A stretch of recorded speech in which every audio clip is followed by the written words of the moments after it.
जय मध्य प्रदेश दोस्तों, RBS competitive group में आप लोग का बहुत बहुत स्वागत है।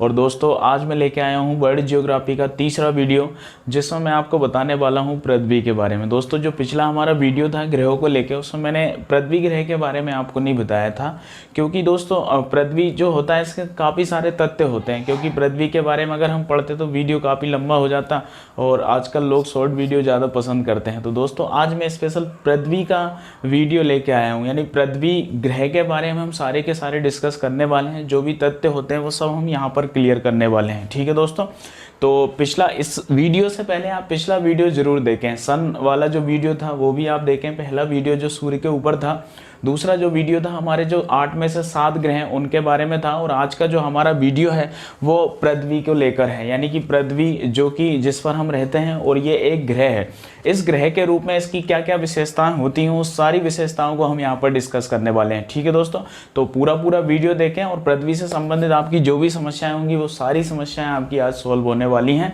क्योंकि परीक्षा में यहाँ से विशेष क्वेश्चन बनता है और हर टाइप का क्वेश्चन, जितनी भी आपकी समस्या है पृथ्वी को लेके बहुत ही अच्छे तरीके से मैं आप लोगों के सामने एक्सप्लेन करने वाला हूँ। तो दोस्तों ज़रूरी है कि आप वीडियो पूरा देखें, और वीडियो अगर आपको देखने के बाद लगे कि मैंने आपके साथ मेहनत की तो दोस्तों प्लीज़ लाइक शेयर सब्सक्राइब जरूर करें। ठीक है दोस्तों, तो स्टार्ट करते हैं आज का हमारा वीडियो, जिसमें हम पढ़ने वाले हैं पृथ्वी के बारे में। तो दोस्तों यहाँ पर मैंने एक सेटअप किया हुआ है सूर्य से बढ़ती दूरी के क्रम में जो भी ग्रह होते हैं उनका।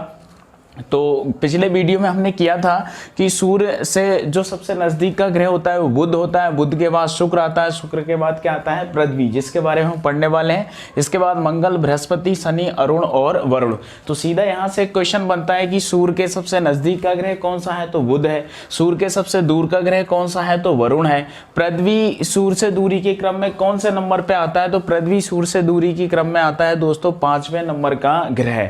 तो सीधा सा यहाँ से हम पृथ्वी के बारे में पूरे के पूरे डिस्कस करने वाले हैं। पृथ्वी के बारे में जो भी तथ्य बनते हैं वो सारे तथ्य हम यहाँ पर क्लियर करने वाले हैं। तो सूर्य से दूरी के क्रम में अगर आपसे क्वेश्चन बनता है कि सूर्य से दूरी के क्रम में पृथ्वी का स्थान कौन सा है तो तीसरे नंबर पे आता है सूर्य से दूरी के क्रम में पृथ्वी। ठीक है दोस्तों, सूर्य से दूरी के क्रम में कौन सा नंबर पे है, तीसरे नंबर पर है। अब इसके बाद दोस्तों एक क्वेश्चन बनता है कि भाई सूर्य जो यानी पृथ्वी जो है वो कौन सा बड़ा ग्रह है। ढेर सारी परीक्षाओं में क्वेश्चन बनता है कि पृथ्वी कौन सा बड़ा ग्रह है। तो कल मैंने आपको बताया था कि जिसका सबसे बड़ा नाम है वो सबसे बड़ा ग्रह है, यानी कि सबसे बड़ा है कौन, बृहस्पति, इसके बाद शनि, अरुण और वरुण। इस तरीके से ये 4 बड़े ग्रह हैं। इसके बाद जो 5वां नंबर आता है वो किसका आता है, पृथ्वी का आता है। यानी कि पृथ्वी कौन सा बड़ा ग्रह है तो 5वां बड़ा ग्रह है पृथ्वी। कितने नंबर का ग्रह है, 5वें नंबर का। सूर्य से दूरी के क्रम में इसका तीसरा नंबर आता है और 5वां बड़ा ग्रह कौन सा है, पृथ्वी है। ठीक है दोस्तों, अच्छे से इसको क्लियर करना, कई सारी परीक्षाओं में क्वेश्चन पूछा जाता है। सूर्य से दूरी के क्रम में तीसरे नंबर पे है और कौन सा बड़ा ग्रह है, 5वां बड़ा ग्रह। सबसे बड़ा कौन है तो बृहस्पति है, सबसे छोटा कौन है तो बुध है, और 5वां बड़ा कौन सा है, पृथ्वी है। यही परीक्षाओं में विशेष रूप से पूछा जाता है। इसके बाद दोस्तों बात करते हैं, पृथ्वी एकमात्र ऐसा ग्रह है जिस पर जीवन पाया जाता है। यानी एकमात्र ऐसा ग्रह जिस पर जीवन पाया जाता है वो कौन सा है, पृथ्वी है।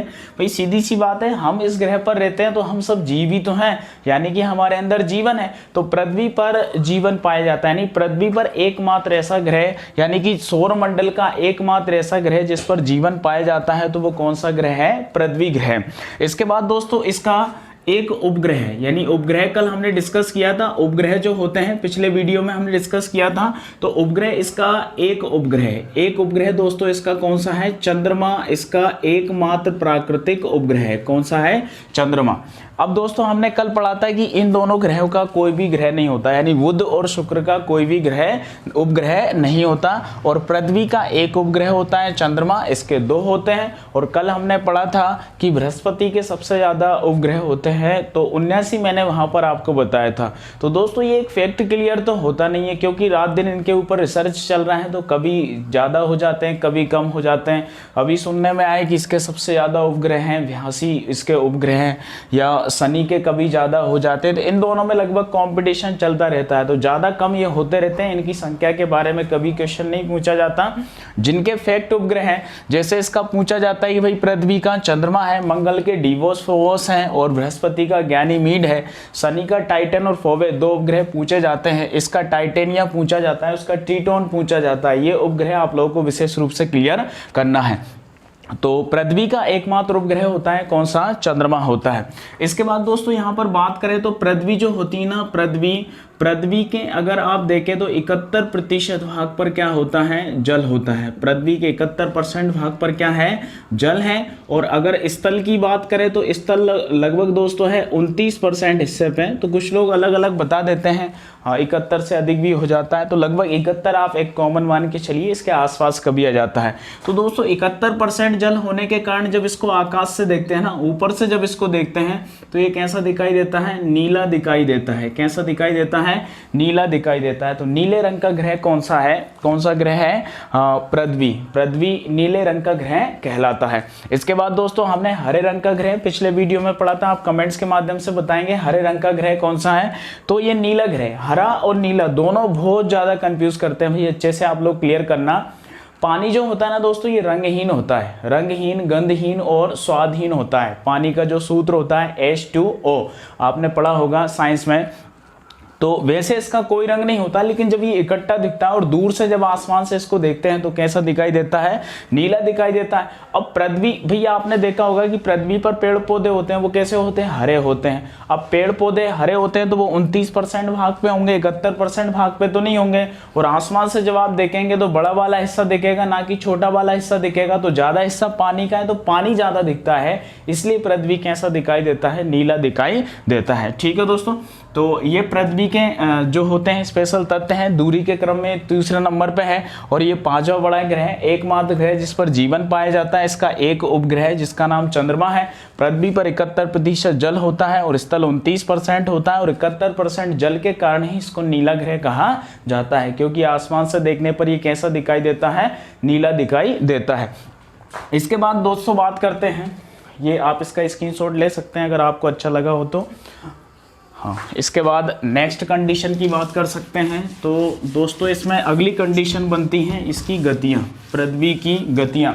कई सारी परीक्षाओं में पृथ्वी की गति को लेके क्वेश्चन पूछा जाता है कि पृथ्वी की जो गतियाँ हैं वो क्या कंडीशन बनती हैं। तो दोस्तों पृथ्वी की गतियाँ बहुत इम्पोर्टेंट घटना है। पृथ्वी की जो गतियाँ हैं ये बहुत ही इम्पोर्टेंट घटना है।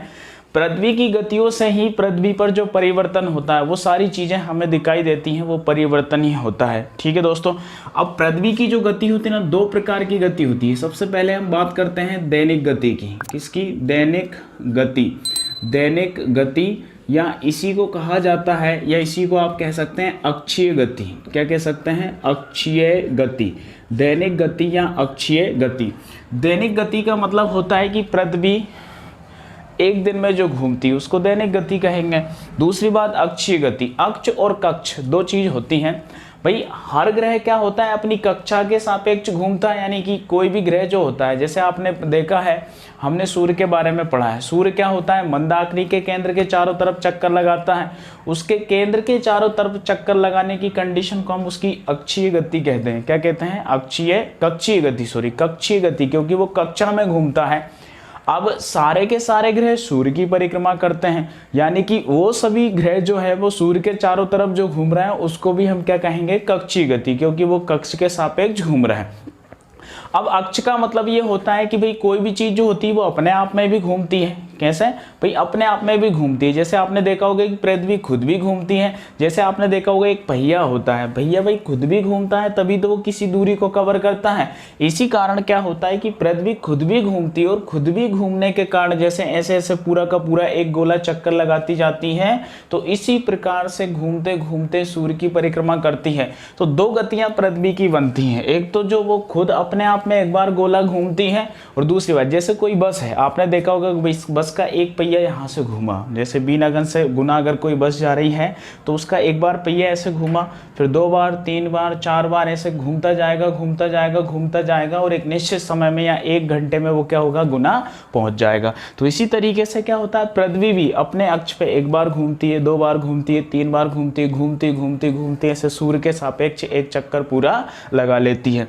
तो इसको दैनिक गति कहते हैं जब वो 1 बार घूमती है। क्या करती है? 1 बार घूमती है, उसको क्या कहेंगे? दैनिक गति कहेंगे, या इसी को हम क्या कहेंगे? अक्षीय गति कहेंगे। कैसे घूमती है? जैसे पहले एक चीज आप क्लियर कर लीजिए, जैसे पृथ्वी जो है ना ये कैसी है, दीर्घवृत्ताकार है। कैसी है पृथ्वी, दीर्घवृत्ताकार है, यानी ऊपर जो आपका ये उत्तरी ध्रुव है और ये क्या है, दक्षिणी ध्रुव है। ध्रुवों पर पृथ्वी कैसी है, चपटी है। ध्रुवों पर कैसी है पृथ्वी, चपटी है। और ये वाला जो हिस्सा होता है वो थोड़ा सा क्या होता है, लंबा होता है। तो यहाँ से लेकर यहाँ तक और यहाँ से लेकर यहाँ तक, इनको ध्रुव कहा जाता है और इनको क्या कहा जाता है, विषुव कहा जाता है। आपने गणित में पढ़ा होगा, जो व्रत होते हैं, क्या होते हैं, व्रत होते हैं। व्रत में क्या होता है, व्रत के केंद्र से होकर जाने वाली जो व्रत के अंदर जो सबसे बड़ी जीवा होती है ना, उसको क्या कहते हैं, व्यास कहते हैं। और जीवा क्या होती है, जो व्रत को एक सिरे से दूसरे सिरे पर स्पर्श करे उसको जीवा कहते हैं। तो दोस्तों ये विषुव है, तो इसको कहेंगे यहाँ से लेकर यहाँ तक विषुवतीय व्यास। और ये ध्रुव है तो इसको क्या कहेंगे, ध्रुवीय व्यास। क्या कहेंगे, ध्रुवीय व्यास। अब आपको लग रहा है कि ये वाला जो हिस्सा है ये ध्रुव है, ये क्या है, ये ध्रुव है और ये क्या है, विषुव है। अब दोस्तों ये जो होता है ना, इसका जो व्यास होता है वो 12,756 किलोमीटर होता है। कितना होता है, 12,756 किलोमीटर। यानी यहाँ से लेकर यहाँ तक की जो लंबाई है पृथ्वी की या विषुवतीय जो व्यास है वो कितना है, 12,756 किलोमीटर। और जो ध्रुवीय व्यास है दोस्तों, इसमें थोड़ा सा डिफरेंस आता है, क्योंकि आपको लग रहा है कि इधर पृथ्वी जो है उसकी लंबाई ज़्यादा है और इधर पृथ्वी की लंबाई कम है। तो ये होता है 12,713 किलोमीटर, 12,713 किलोमीटर। ये जो होता है इसको हम क्या कहते हैं, ध्रुवीय व्यास कहते हैं। क्या कहेंगे, इसको ध्रुवीय व्यास कहेंगे। और ये क्या होता है, विषुवतीय व्यास होता है। क्या होता है, विषुवतीय व्यास, विषुवतीय व्यास। ठीक है दोस्तों, दो चीजें आप क्लियर करेंगे। अब दोनों के बीच में अगर आपसे डिफरेंस पूछा जाए तो सीधा सा आप घटा दीजिए, लगभग कितना होगा, 43 किलोमीटर के आसपास होगा। यानी विषुवतीय व्यास और ध्रुवीय व्यास में कितने का डिफरेंस है, 43 किलोमीटर का डिफरेंस है। ये आपको थोड़ा सा ध्यान देना पड़ेगा। तो दोस्तों विषुवतीय व्यास कितना है पृथ्वी का, 12,756 किलोमीटर है। और ध्रुवीय व्यास कितना है, 12,713.6 या 7 के आसपास है। तो थोड़ा सा आप 13 याद रखेंगे। और दोनों के बीच में जो डिफरेंस है वो कितने का है, 43 किलोमीटर का है। तो हम दोस्तों बात कर रहे थे किसकी, पृथ्वी की दैनिक गति की। पृथ्वी की दैनिक गति थोड़ा आप अच्छे से क्लियर करना, अच्छे से आप देखना, क्योंकि बहुत सारी चीज़ आपकी यहाँ से क्लियर होने वाली है पृथ्वी की दैनिक गति से। ये मान लीजिए पृथ्वी है, इस टाइप से दीर्घवृत्ताकार पृथ्वी है। ये उत्तरी ध्रुव है और ये दक्षिणी ध्रुव है। ये विषुव है और ये क्या है, विषुव है। अब देखिए पृथ्वी की दैनिक गति, हमें पता है कि पृथ्वी जो होती है कैसी है, चपटी है। अब पृथ्वी के इधर आप देखें तो कौन सी दिशा है, पूर्व है। उधर कौन सी दिशा है, पश्चिम दिशा है। इधर कौन सी दिशा है, पश्चिम है। और इस तरफ क्या होता है, सूर्य होता है। ये मान लीजिए सन है, ये सन है और ये सन हो गया। ठीक है, अब देखिए पृथ्वी जो होती है, आपने पढ़ा है सूर्य जो होता है ये पूर्व से पश्चिम की तरफ घूमता है। पूर्व से पश्चिम की तरफ यानी इस तरफ ऐसे घूमता है, मंदाग्नि के केंद्र के चारों तरफ, इस तरफ से इस तरफ।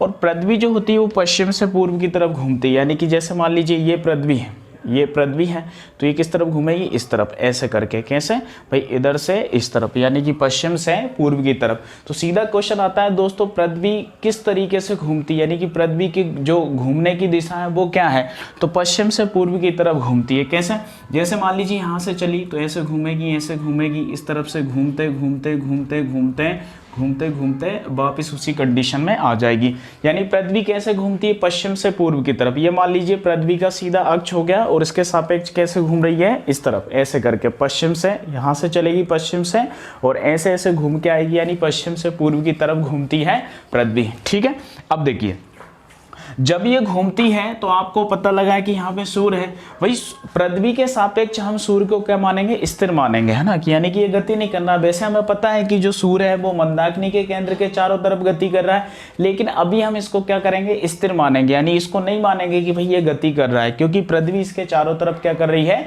चक्कर लगा रही है। तो पृथ्वी जब इस तरफ से इस तरफ घूमती है तो सूर्य यहाँ पर स्थिर रहेगा। अब ये घूमती है, जैसे मान लीजिए ये सन है, ये क्या है, सन है, और पृथ्वी इसके चारों तरफ ऐसे ऐसे घूमते घूमते आ रही है, ऐसे, यानी पृथ्वी अपने अक्ष पे इस तरीके से। अभी सूर्य के चारों तरफ नहीं घूम रही पृथ्वी, हम कौन सी गति पढ़ रहे हैं, दैनिक गति या अक्षीय गति, यानी कि पृथ्वी ऐसे घूम रही है और सूर्य यहाँ पर है। अब आपको लग रहा है कि जब इस तरफ से ऐसे करके पृथ्वी जब घूम रही है तो भाई ये कहीं ना कहीं जो होगा वो सूर्य का जो पार्ट होगा, अभी थोड़ा सा देख लीजिए, सूर्य का जो पार्ट होगा वहाँ पर उजाला होगा, जो सूर्य के सामने इसका जो हिस्सा होगा वहाँ उजाला होगा, और जो सूर्य के पिछले जो हिस्सा होगा यानी पृथ्वी का जो पिछला हिस्सा होगा वहाँ पर क्या होगा, अंधेरा होगा। अब ये जो घूमती है ना दोस्तों, ये घूमती है 1610 किलोमीटर प्रति घंटा, 1610 किलोमीटर प्रति घंटा की स्पीड से पृथ्वी पश्चिम से पूर्व की तरफ अपने अक्ष पर घूम रही है इस तरीके से। और यहाँ पर क्या है, सूर्य है। अब यहाँ पर सूर्य है तो ये घूमते घूमते आती है, तो पृथ्वी का जो हिस्सा सूर्य के सामने आता जाता ना, वहाँ पर क्या होता है, दिन होता है। जो हिस्सा पृथ्वी का सूर्य के सामने आएगा वहाँ दिन होगा, और जो हिस्सा पृथ्वी का पीछे रहेगा वहाँ पर क्या होगी, रात होगी। सिंपल सी बात है। तो इसी के कारण दैनिक की गति के कारण क्या होता है, दिन और रात होता है। सीधा क्वेश्चन परीक्षाओं में पूछा जाता है, पृथ्वी की कौन सी गति के कारण दिन रात होता है, तो दैनिक गति के कारण क्या होता है, दिन और रात होता है। सीधा आप क्लियर कर पा रहे होंगे, क्योंकि पृथ्वी इस तरफ से ऐसे ऐसे घूम रही है, ऐसे ऐसे घूम रही है भाई। ऐसे ऐसे जब पृथ्वी घूमेगी, जैसे मान लीजिए मेरे पास कुछ है नहीं, अगर जैसे कोई बॉल वगैरह होती है ना, इस तरफ से आप उसको घुमाओगे और यहाँ पे उसके सामने एक लाइट जलाओगे, तो आपको दिखेगा कि लाइट जो होगी ना, वो बॉल के इस वाले हिस्से पे तो उजाला करेगी और पिछला वाला हिस्सा क्या होगा, अंधेरे में होगा। लेकिन जो अंधेरे वाला हिस्सा है वो भी घूमते घूमते आएगा। तो इसी का कारण क्या होता है दोस्तों, दिन और रात होता है। किस कारण, पृथ्वी की दैनिक गति के कारण। ठीक है। इसके बाद क्या होता है दोस्तों, भाई इसको समय भी लगता है। भाई कितने समय में 1610 किलोमीटर प्रति घंटा की स्पीड से पृथ्वी अपने अक्ष पर एक बार पूरा घूम जाती है। तो दोस्तों ये समय होता है 23 घंटे 56 मिनट और 4 सेकंड। कितना समय होता है, 23 घंटे 56 मिनट और 4 सेकंड। यानी कि जो पृथ्वी होती है वो अपने अक्ष पर कितने समय में घूम जाती है, 23 घंटे 56 मिनट और 4 सेकंड में ये अपना एक पूरा का पूरा चक्कर लगा लेती है अपने अक्ष पर। तो यहाँ से सीधे से आप फैक्ट क्वेश्चन याद रखेंगे कि दैनिक गति या अक्षीय गति क्या होती है। तो पृथ्वी जब अपने अक्ष पर घूमते है या अपनी धुरी पर घूमती है, तो पश्चिम से पूर्व की तरफ घूमती है। 1610 किलोमीटर प्रति घंटा की स्पीड से अपने अक्ष पे 23 घंटे 56 मिनट और 4 सेकंड में एक बार पूरा का पूरा चक्कर लगा लेती हैं। और ये जो चक्कर होता है वो 1610 किलोमीटर प्रति घंटा की स्पीड से होता है। और इसी के कारण क्या होता है, पृथ्वी पर दिन और रात होता है। ठीक है दोस्तों, तो ये एक चीज आपकी यहाँ से क्लियर होती है। अब आप यहाँ से सेकंड वाली गति को क्लियर करेंगे, है ना दोस्तों। इस तरीके से आप चित्र बना सकते हैं, स्क्रीनशॉट ले सकते हैं अगर आपको अगर लगे कि भाई आपको समझ में आ रहा है कि नहीं आ रहा है, तो उस कंडीशन में। ठीक है, ये एक गति क्लियर होती है।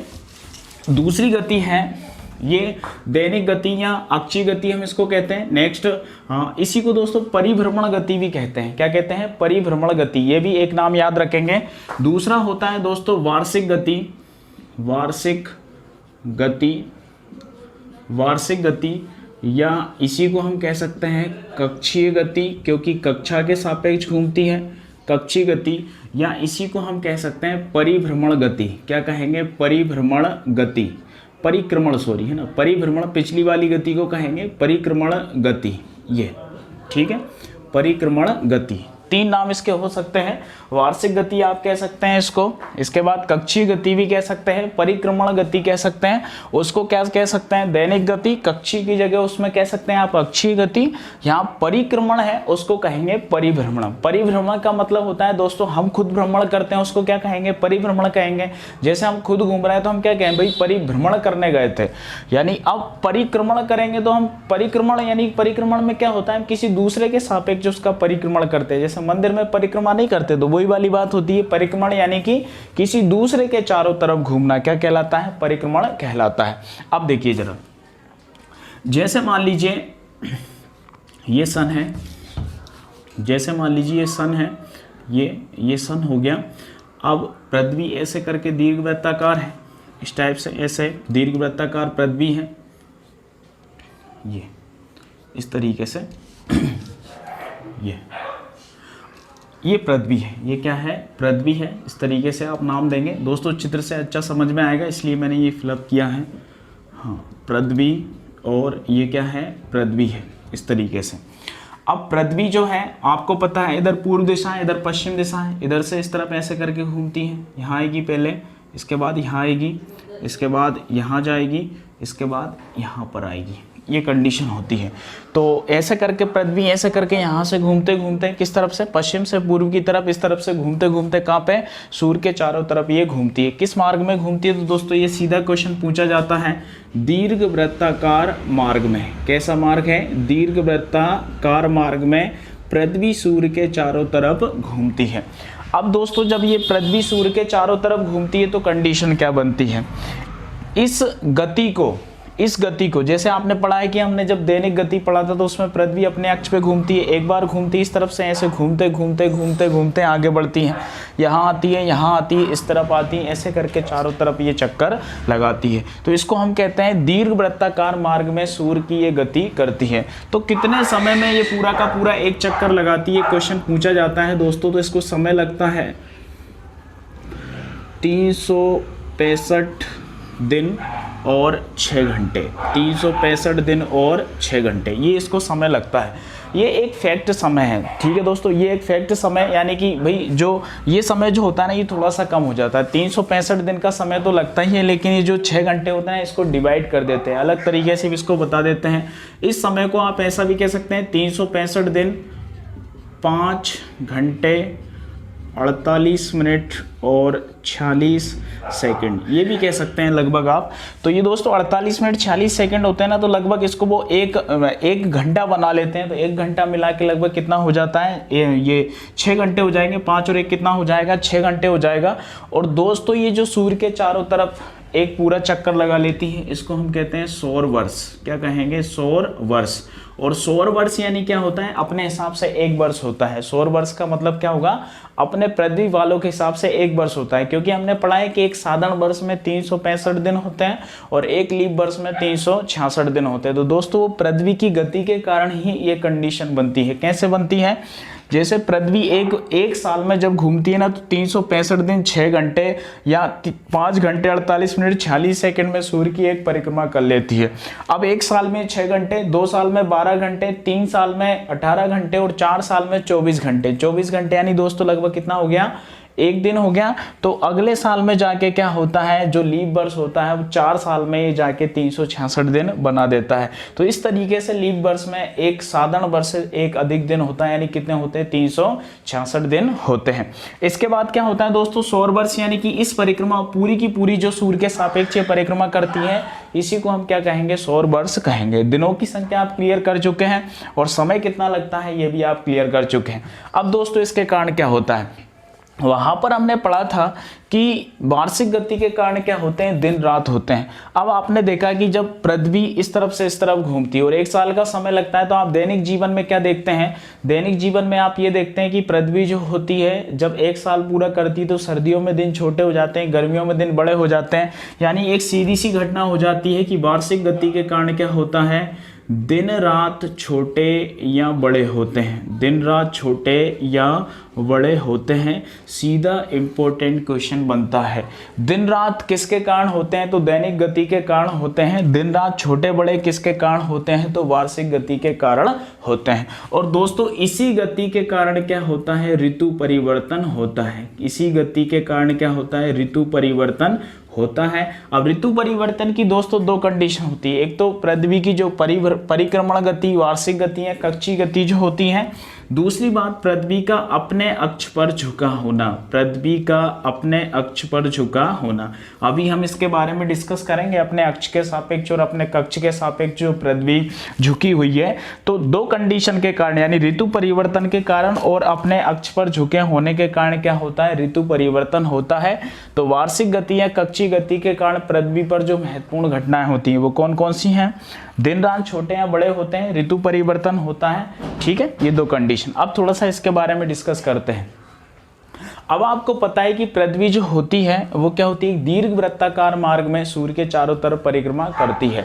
अब पृथ्वी जब इसकी परिक्रमा करती है तो दोस्तों ये कंडीशन बनती है। इस कंडीशन में क्या होता है? पृथ्वी सूर्य के पास होती है और इस कंडीशन में क्या होता है? पृथ्वी सूर्य से दूर होती है। इस कंडीशन में, ठीक है, इस कंडीशन में क्या होता है? पृथ्वी सूर्य के पास होती है और इस कंडीशन में क्या होता है? पृथ्वी सूर्य से दूर होती है। तो सूर्य से जो पास होती है ना पृथ्वी, उस कंडीशन को कहा जाता है उपसौर। क्या कहेंगे? उपसौर। और जब सूर्य से दूर होती है ना पृथ्वी, उस कंडीशन को कहा जाता है अपसौर। क्या कहेंगे? अपसौर। ठीक है, ये क्वेश्चन भी परीक्षाओं में पूछे जाते हैं। तो जब पृथ्वी सूर्य के नजदीक होती है, पास होती है, उसको कहा जाता है उपसौर, और जब पृथ्वी सूर्य से दूर होती है तो उसको क्या कहा जाता है? अपसौर कहा जाता है।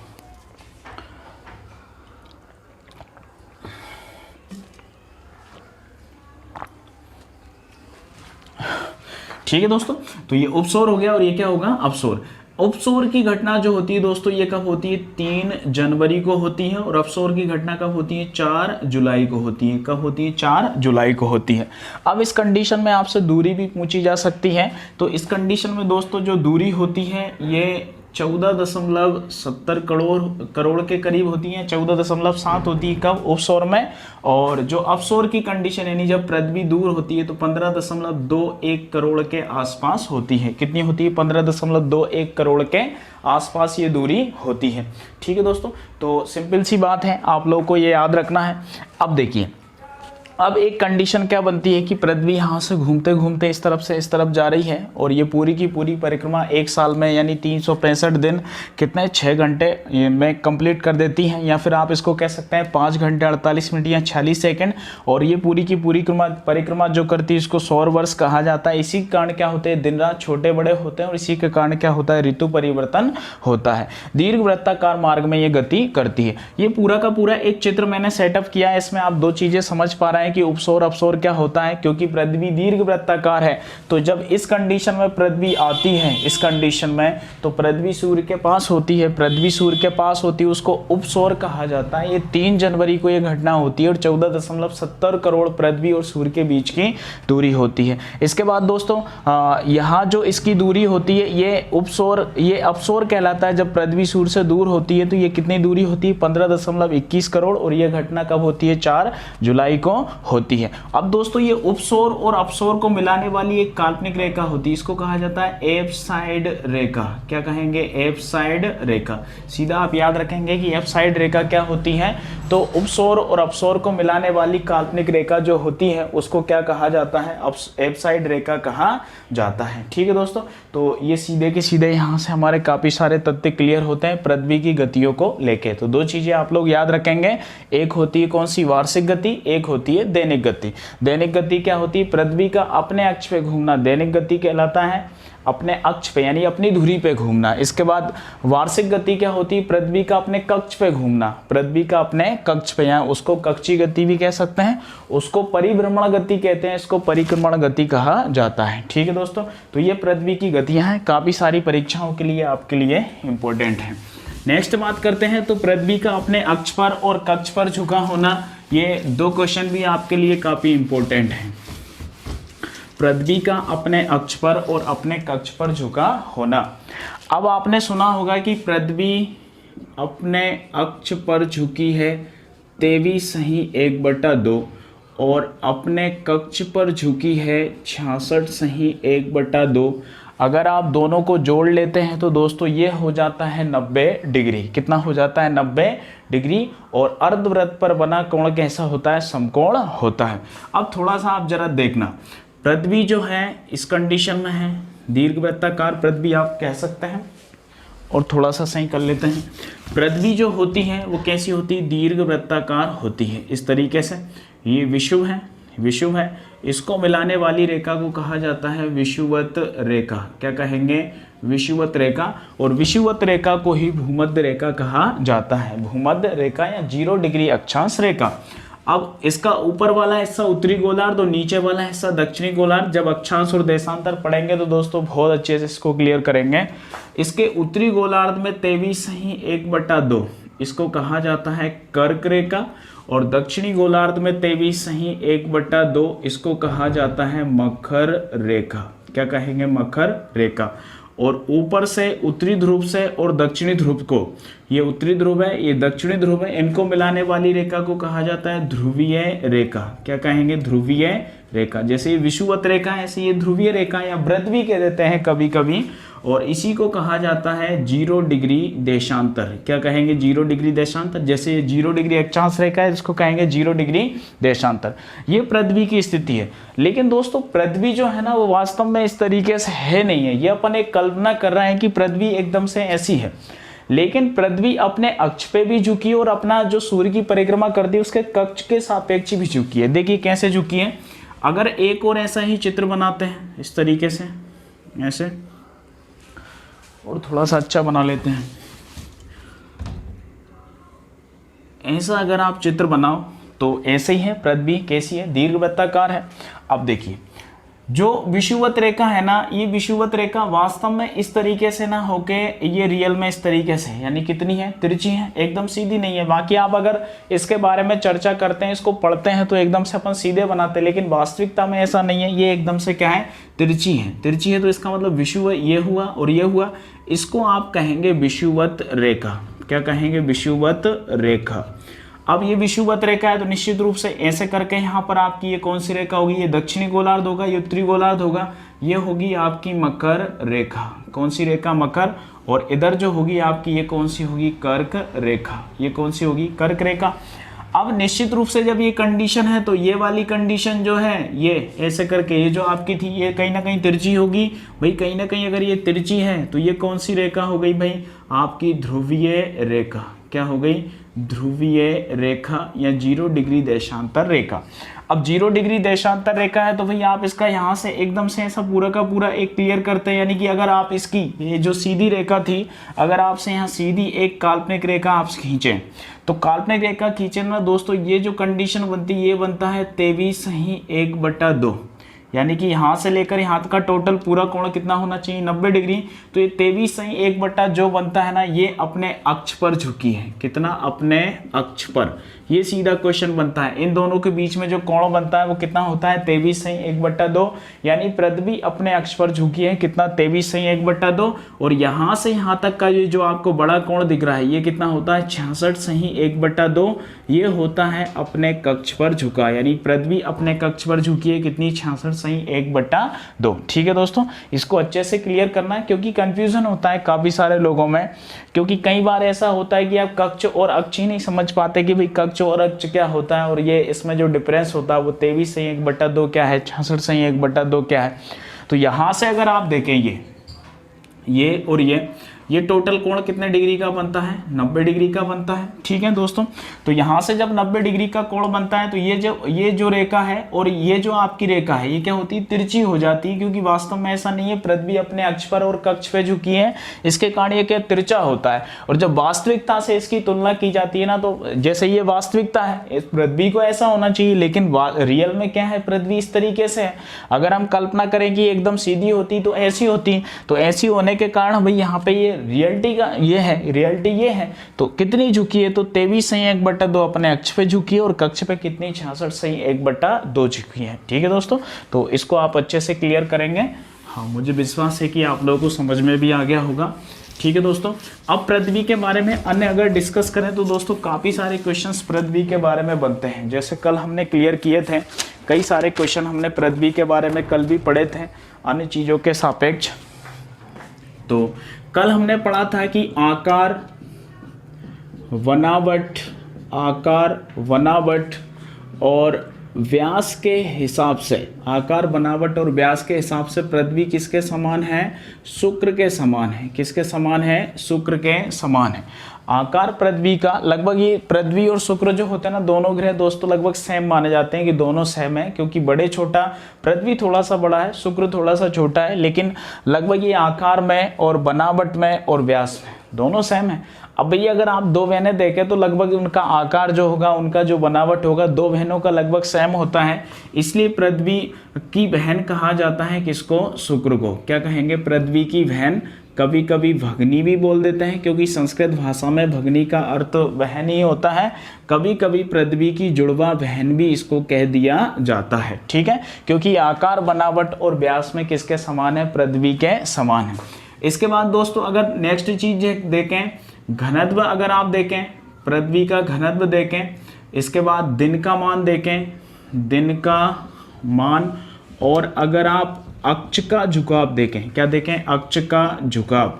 तो अक्ष का झुकाव और दिन का मान, ये सब किसके समान होता है, पृथ्वी का मंगल ग्रह के समान होता है। किसके समान, मंगल ग्रह के समान। यानी पृथ्वी के दिन का मान, अक्ष का झुकाव जो होता है और जो पृथ्वी का जो घनत्व होता है वो मंगल ग्रह के समान है। इसलिए मंगल ग्रह पर पृथ्वी इसलिए मंगल ग्रह पर पृथ्वी जैसा क्या होता है भाई, दिन का मान यानी कि लगभग पृथ्वी पर 24 घंटे का एक दिन होता है, यहाँ लगभग सेम होता है, 25 घंटे के आसपास यहाँ होता है। अब पृथ्वी अपने अक्ष पे 23 से 1/2 झुकी है, ये लगभग 25 डिग्री के आसपास ऐसे ही झुकी है। तो इस तरीके से मंगल ग्रह जो होता है वो लगभग 25 डिग्री के आसपास झुका हुआ है। तो इसके कारण यह दिन का मान यानी कि दिन पृथ्वी जैसा होता है, अक्ष का झुकाव पृथ्वी जैसा है, यहाँ घनत्व भी पृथ्वी जैसा है। इसी के कारण क्या होता है, यहाँ पृथ्वी जैसे ऋतु परिवर्तन होता है। पृथ्वी जैसा ऋतु परिवर्तन होता है, कौन से ग्रह पर होता है, मंगल ग्रह पर होता है। और इसी के कारण यहाँ वही जीवन की संभावना भी व्यक्त की जा रही है कि मंगल ग्रह पर जीवन संभव है, इसी कंडीशन के कारण।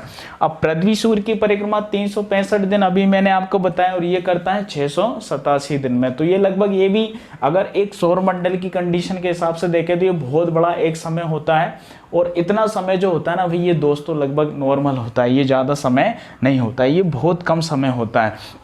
इसके बाद दोस्तों एक उपग्रह है, शनि का उपग्रह। शनि का एक उपग्रह है जिसका नाम है टाइटन। क्या नाम है, टाइटन। ये हमने पढ़ा था, क्रिश्चियन हाइजोन ने 1665 में टाइटन की खोज करी थी। पिछले वीडियो में हमने देखा था क्रिश्चियन हाइजोन ने इसकी खोज करी थी 1665 में।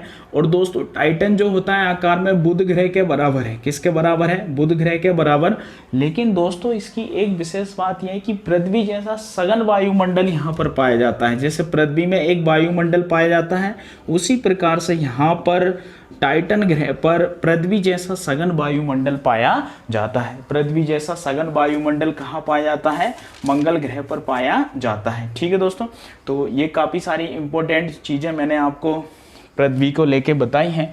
और दोस्तों अब पृथ्वी से देखिए, हम अभी क्या है, आसमान में हैं। अभी हम आसमान में हैं, अब धरती पे उतर रहे हैं धीरे धीरे। और जितना भी हमें कुछ पढ़ना है ना ये ज्योग्राफी में, पूरा हमें धरती के ऊपर यानी पृथ्वी के ऊपर ही पढ़ना है। ब्रह्मांड के सापेक्ष ये कुछ इसके स्पेशल तथ्य जो हमने पढ़े, अब पूरा पृथ्वी के बारे में हमें सारा का सारा पढ़ना है।